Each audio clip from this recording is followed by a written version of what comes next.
আসসালামু আলাইকুম প্রিয় ইমানদার ভাই ও বোনেরা, আশা করি সবাই ভালো আছেন। আমি কেমিস্ট মাহমুদ বলছি। আজকে অত্যন্ত গুরুত্বপূর্ণ একটি ইসলামিক বিষয় নিয়ে আপনাদের সামনে আমি উপস্থিত হয়েছি। আপনারা যারা আমার ভিডিওটি দেখা শুরু করেছেন, সম্পূর্ণ ভিডিওটি না দেখে আশা করি ভিডিওটি কাটবেন না। প্রিয় ইমানদার ভাই ও বোনেরা, আজকের আলোচনার বিষয় হলো আমাদের মসজিদ ভিত্তিক একটি বিশুদ্ধ সমাজ গঠন। প্রিয় ইমানদার ভাই ও বোনেরা, মসজিদ ভিত্তিক বিশুদ্ধ সমাজ গঠন এই বিষয়টি কেন এত গুরুত্ব দিয়ে আজকে আমি আপনাদের সামনে এসেছি, সেটি হলো আসলে আজকের সমাজে আমরা লক্ষ্য করছি যে আমাদের প্রত্যেকটি পাড়া মহল্লায়, প্রত্যেকটি সমাজে একটি মসজিদ, আল্লাহর ঘর মসজিদ রয়েছে। এবং সেই আল্লাহর ঘর মসজিদে আমরা যারা ইমানদার, তারা ৫ ওয়াক্ত নামাজ পড়ার জন্য, সেজদা দেওয়ার জন্য, ইবাদতের স্বার্থটুকু গ্রহণ করার জন্য আমরা মসজিদের পানে ছুটে যাই। প্রিয় ইমানদার ভাই ও বোনেরা, কিন্তু ইদানিংকালে আমরা লক্ষ্য করছি যে আমাদের প্রত্যেকটি আল্লাহর ঘর মসজিদ অত্যন্ত সুন্দর কারুকাজ করে তৈরি করা হচ্ছে, বাট আমাদের এই মসজিদগুলোতে আমাদের যে সুন্দরের যে প্রতীক বা আমাদের যে মুসল্লি, তাদের পরিমাণ দিন দিন কমে যাচ্ছে। এবং শুধু কমে যাচ্ছেই না, কেন জানি মানুষ একটু মসজিদ থেকে একটু বিমুখী হয়ে যাচ্ছে। প্রিয় ইমানদার ভাই বোনেরা, এই জায়গাটিতে আমি একটু কথা বলতে চাচ্ছি, যেটা আসলে অত্যন্ত গুরুত্বপূর্ণ একটি বিষয়। একজন মানুষ যখন আমার প্রভুকে সেজদা দিতে যায়, প্রভুর সেজদায় যখন নিজের কোফালটাকে যখন মাটিতে দিয়ে লুটিয়ে পড়ে, অর্থাৎ আমার আল্লাহর কুদরতি পায়ে যখন সেজদা দিতে যায়, তখন প্রিয় ইমানদার ভাই বোনেরা, সেই বান্দা আল্লাহর সেই ইবাদতের মাধ্যমে এক অফুরন্ত স্বাদ উনি গ্রহণ করে। আজকে আমাদের মানুষের মধ্যে যে ইবাদতের যে স্বাদটুকু গ্রহণ করার যে ক্যাপেবিলিটি, সেটা দিন দিন কমে যাচ্ছে। এবং সেই স্বাদটুকু না পাওয়ার কারণেই আজকে আমাদের সমাজের যে সমস্ত সাধারণ মুসল্লিগণ রয়েছে, তেনারা মসজিদ বিমুখী হয়ে যাচ্ছে দিন দিন। যার ফলশ্রুতিতে আমরা দেখতে পাচ্ছি যে আমাদের মসজিদগুলো হয়তো বা একটু সুন্দর কারুকাজ হচ্ছে, বাট আমাদের যারা সমাজের যারা মুসল্লি, যারা 5 ওয়াক্ত নামাজের মাধ্যমে আল্লাহর সেই স্বাদটুকু গ্রহণ করবে, তাদের পরিমাণ দিন দিন কমে যাচ্ছে। এই জায়গাটিতে কোথায় ভুল বা কেন হচ্ছে, সেই জায়গাটিতে আমি একটু কথা বলার চেষ্টা করব। সেটা হলো,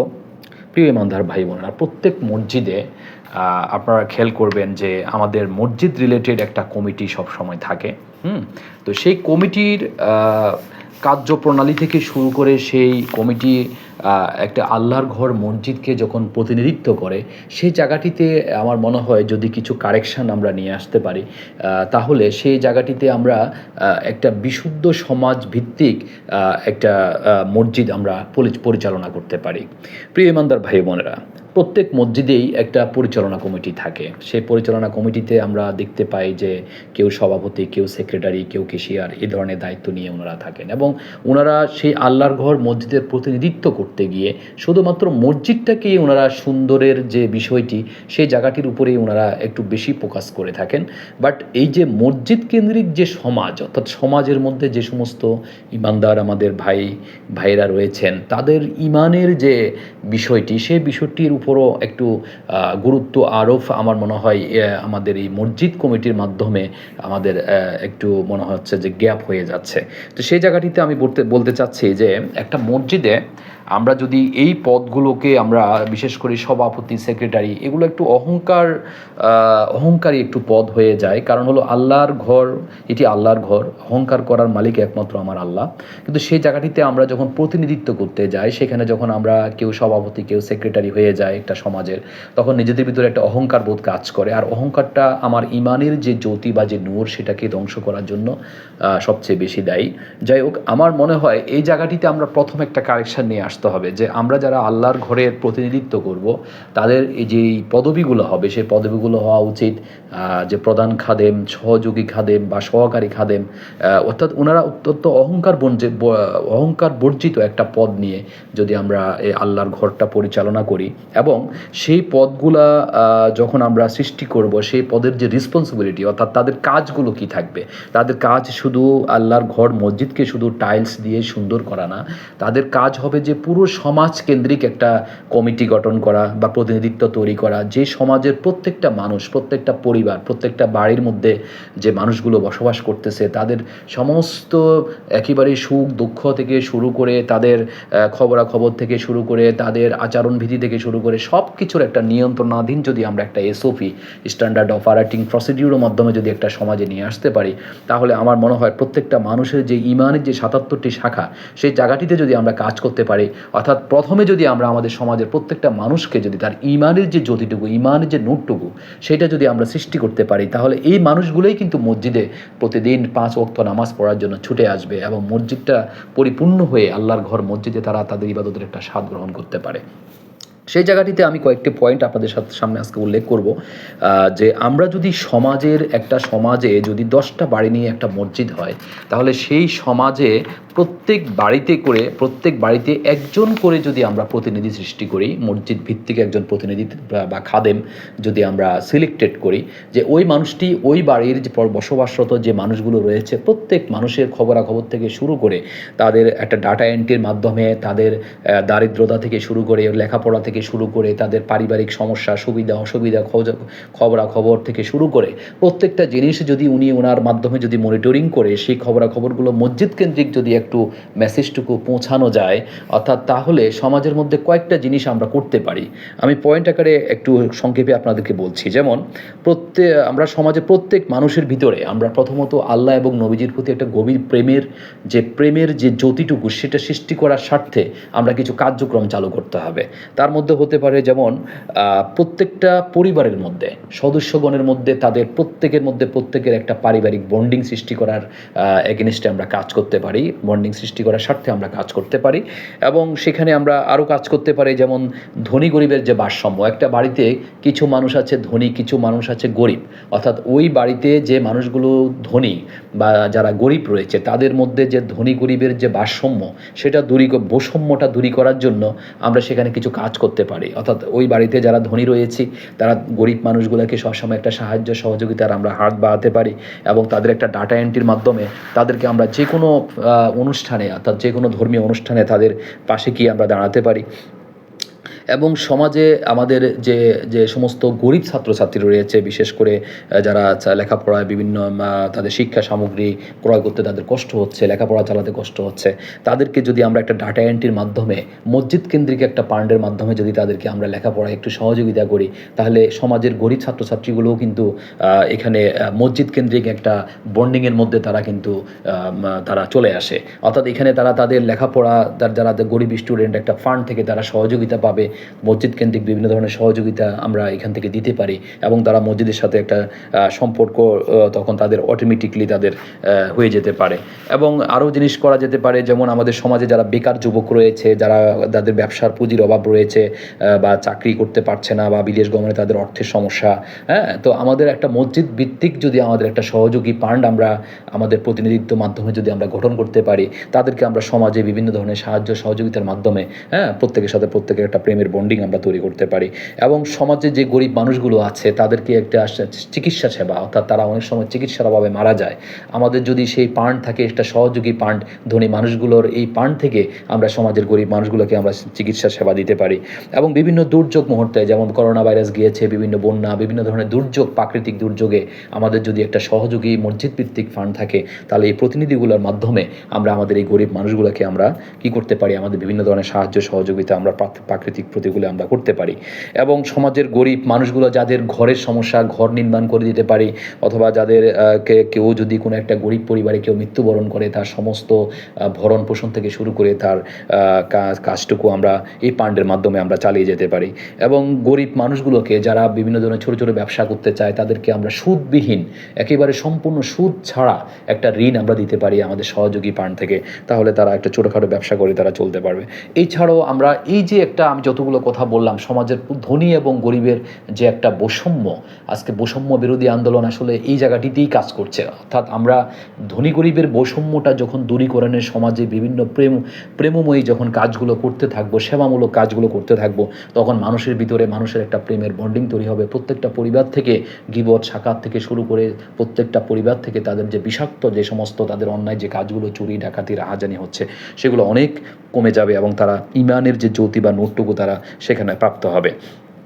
এবং আমরা এটাও করতে পারি যে সমাজে আমরা জানি যে বিভিন্ন মসজিদ ভিত্তিক এখন বাৎসরিক মাহফিলগুলো হয়। সে মাহফিলে আমরা আমাদের সমাজে যারা শিক্ষিত,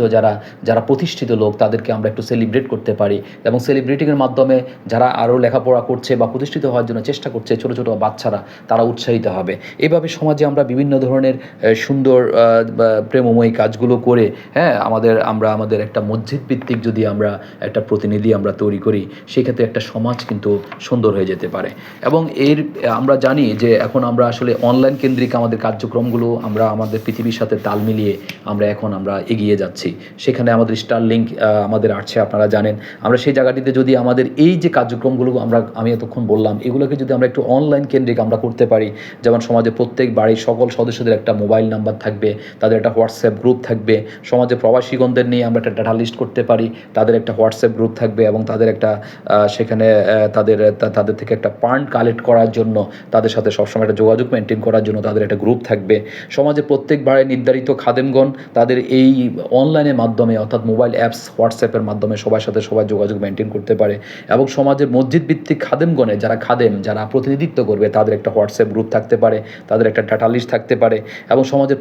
পুরো একটা সমাজ যদি 10টা বাড়ি নিয়ে হয়, সমাজের প্রত্যেক মানুষকে নিয়ে আমরা সুন্দর একটা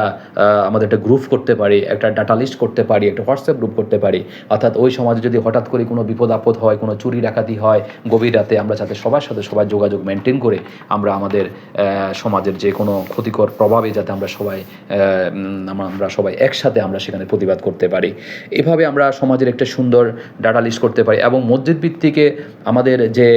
যে খাদেমগণ নির্বাচিত হবেন, সে নির্বাচনের যাদেরকে আমরা নির্বাচিত করব বা যারা প্রতিনিধিত্ব করবে, তাদেরকেও আমরা সমাজের যারা ভালো মানুষ, যারা অত্যন্ত দয়াশীল, যারা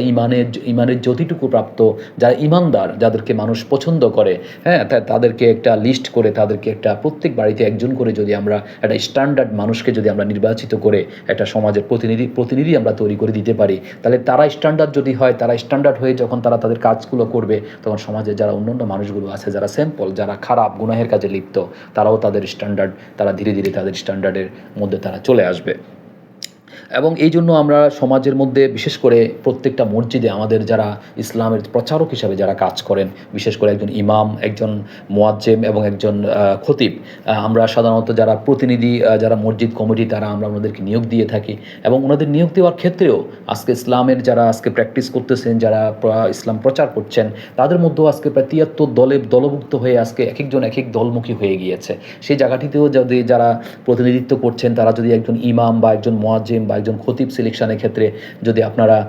ওনার ইমানের অর্থাৎ সার্টিফিকেটের পাশাপাশি, উনি একজন মুফতি, এটা তার সার্টিফিকেট, এবং ওনার এই সার্টিফিকেটের পাশাপাশি ওনার ইমানের যে জ্যোতিটুকু, ইমানের যে গভীরতা, এবং উনি এই যে ইসলামের 73টা দলের ভিতরে গভীর থেকে ইমানের জ্যোতিটুকু নিয়ে মানুষকে ইসলামের এক রাস্তায় এনে, আমার নবীজি যেটা চেয়েছিলেন যে এক রাস্তায় এক প্ল্যাটফর্মে এসে আমাদের একটাই মূল থিম থাকবে, সেটা হলো নবীজির প্রতি গভীর প্রেম, আল্লাহর প্রতি গভীর প্রেম, নিজেকে ইমানের জ্যোতিটুকুকে শতভাগ প্রফুল্ল করে আল্লাহর একজন প্রিয় বন্ধু বান্দা রূপান্তরিত করা। এই ধরনের এক ভালো খতিব এবং ভালো ইমাম এবং মুয়াজ্জিম সিলেকশন করার ক্ষেত্রেও যদি আমরা আমাদের প্রতিনিধির মাধ্যমে তা করতে পারি, তাহলে একটা মসজিদ কিন্তু সেখানে যে ইসলামের যে প্রচার হবে, সেখান থেকেও কিন্তু মানুষ তার ইমানের জ্যোতিটুকু খুব সহজে পাবেন। এবং প্রত্যেক বাড়িতে একজন করে নির্ধারিত খাদেম তৈরি করবে। এবং প্রত্যেক মসজিদের এই যে আমি নির্বাচিত যে খাদেমগণের কথা বলেছি, সেই খাদেমগণ 3টি পার্টের মাধ্যমে তাদের এই মসজিদটা পরিচালনা করবেন, পুরো সমাজ পরিচালনা করবেন। সেটা হলো, যেমন আমি 3টি পার্ট রেখেছি, একটা হলো চলমান পার্ট, একটা উন্নয়ন পার্ট, একটা সহযোগী পার্ট। চলমান পার্টের মাধ্যমে ইমাম, খতিব এবং মুয়াজ্জেম মসজিদের যারা কর্মরত থাকবেন, তাদের প্রতি মাসের একটা স্যালারি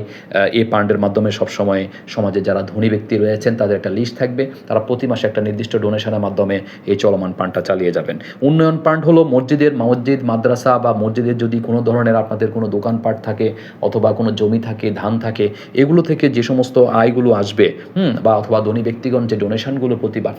প্রতি বছর মসজিদকে করবে, সেই টাকাগুলো সেই ফান্ডগুলো দিয়ে আমরা উন্নয়ন ফান্ডের একটা মসজিদের উন্নয়ন বা মাদ্রাসার উন্নয়ন আমরা করতে পারি। এবং সহযোগী ফান্ডটা হলো অত্যন্ত গুরুত্বপূর্ণ একটি ফান্ড, যে সমাজে যে সমস্ত ধনী মানুষজন রয়েছে, প্রবাসে যারা খুব স্টাবলিশড রয়েছে সমাজের মধ্যে, তারা তাদের একটা নির্দিষ্ট ডোনেশনের মাধ্যমে একটা সহযোগী স্ট্রং ফান্ড মসজিদ ভিত্তিক করে রাখবেন, যে ফান্ডের মাধ্যমে আমি এর আগে যে আলোচনা করেছি যে সমাজের যারা গরিব মানুষ রয়েছে তাদের চিকিৎসা থেকে শুরু করে খাওয়া দাওয়া, তাদের বিভিন্ন ধরনের চাহিদা মেটানোর জন্য এবং ধনী গরিবের মধ্যে বৈষম্যটাকে দূরীকরণ করার জন্য, তাদের মধ্যে একটা ভালোবাসার বন্ডিং তৈরি করার জন্য, ঈমানের যতটুকু তাদের ভিতরে তাদেরকে জ্বালানোর জন্য, অর্থাৎ এই সহযোগী ফান্ড কিন্তু অনেক বড় ধরনের একটা ভূমিকা রাখতে পারে। এভাবে 3টা ফান্ড যদি আমরা যারা প্রতিনিধিত্ব করবেন 3 জনের প্রতিনিধিত্বের মাধ্যমে ব্যাংক হিসাবের মাধ্যমে যদি আমরা পরিচালনা করতে পারি, তাহলে একটা মসজিদ অর্থাৎ একটা সমাজের মধ্যে একটা মসজিদ, সে এই মসজিদটুকু আলোয় আলোকিত হয়ে যাবে। অর্থাৎ একটা মসজিদকে যদি আপনি আলোকিত করতে চান, তাহলে আগে আপনি আপনার সমাজের প্রত্যেকটা মানুষের হৃদয়কে আপনি আলোকিত করতে হবে, পুরো সমাজকে আপনি আলোকিত করতে হবে, প্রত্যেকটা পরিবারকে আপনি আলোকিত করতে হবে। আর একটা সময় এই মানুষগুলাই হবে মসজিদের ফুল, অর্থাৎ এরাই মসজিদে এসে যখন তাদের প্রেমের স্বাদ অর্থাৎ তাদের ইবাদতের যে স্বাদ, আল্লাহর ইবাদতের যে স্বাদ, সেই স্বাদটুকু যখন তাদের ঈমানের জ্যোতিটুকু যখন জেগে উঠবে, তখন তাদের ইবাদতের স্বাদটুকু গ্রহণ করার জন্য তারা লুটে পড়বে আল্লাহর কুদরতি সেজদার মধ্যে মসজিদে এসে। একটা মসজিদ মুসল্লির কানায় কানায় ভরপুর হয়ে যাবে, পুরো মসজিদ আলোয় আলোকিত, নূরের জ্যোতিতে আলোকিত হয়ে যাবে। এই জন্য প্রিয় ইমানদার ভাই বোনেরা, আমি অত্যন্ত সংক্ষেপে আলোচনাটা করতে চেয়েছি, এবং আমি আজকে যে প্রোফাইলটা সম্পর্কে আপনাদের সাথে আলোচনা করেছি, এটা আমি লিঙ্কে আমার চ্যানেলের লিঙ্কে দিয়ে থাকবো। আপনারা যারা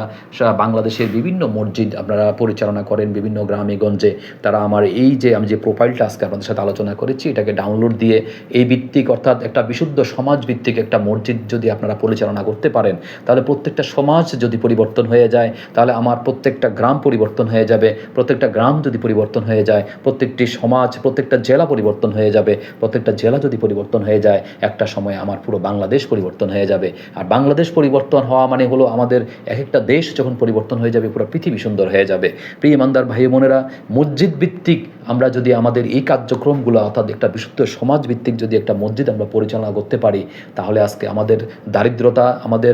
দারিদ্রতা যেটা সবচেয়ে মহামারী আকারে আজকে আমাদের দেশে চলমান রয়েছে, সে দারিদ্রতা শূন্য কোটায় চলে যাবে। যে বেকারত্ব অর্থাৎ যে বেকার মানুষগুলো সমাজে বসবাস করছে, সে বেকার মানুষগুলো শূন্য কোটায় চলে যাবে, এবং সমাজের অনেক সুন্দর সুন্দর কাজগুলো এই প্রতিনিধিত্বের মাধ্যমে আমরা করতে পারবো। ইমানের 77টি শাখার যে কাজগুলো রয়েছে, সেই কাজগুলো সমাজে আমরা পুঙ্খানুপুঙ্খানুভাবে আমরা করতে পারবো। প্রিয় ইমানদার ভাই বোনেরা, এই জন্য আমি সবার কাছে রিকোয়েস্ট, বিশেষ করে যারা মসজিদ পরিচালনা কমিটিতে রয়েছেন, তারা তাদের এই যে কার্যক্রমগুলোর কথা আমি বলেছি, তাদের অহংকার বর্জিত পদবি, অর্থাৎ সেখানে কোনো সভাপতি সেক্রেটারি পদ রাখার দরকার নেই, সেখানে খাদেম, প্রধান খাদেম, সহযোগী খাদেম, সহকারী ক্যাশিয়ার, এইভাবে সুন্দর একটা পরিচ্ছন্ন সমাজের স্ট্যান্ডার্ড মানুষগুলোকে নিয়ে আপনারা একটা সুন্দর সমাজভিত্তিক মসজিদ কমিটি আপনারা গঠন করুন। প্রত্যেকটা সমাজকে আপনারা সুন্দর করুন, প্রত্যেকটা পরিবারকে আপনারা সুন্দর করুন, এবং প্রত্যেকটা সমাজের প্রত্যেকটা মানুষের তার হৃদয়ের ভিতরে, তার অন্তরের ভিতরে ঈমানের যে লাইট, যে জ্যোতিটুকু, সেটাকে জ্বালানোর জন্য আপনারা তার কাজটুকু আপনারা করুন। এইটুকু সবার কাছে অনুরোধ রেখে আজকের আলোচনা আমি এখানেই রাখছি। সবাই ভালো থাকবেন, সুস্থ থাকবেন। আসসালামু আলাইকুম।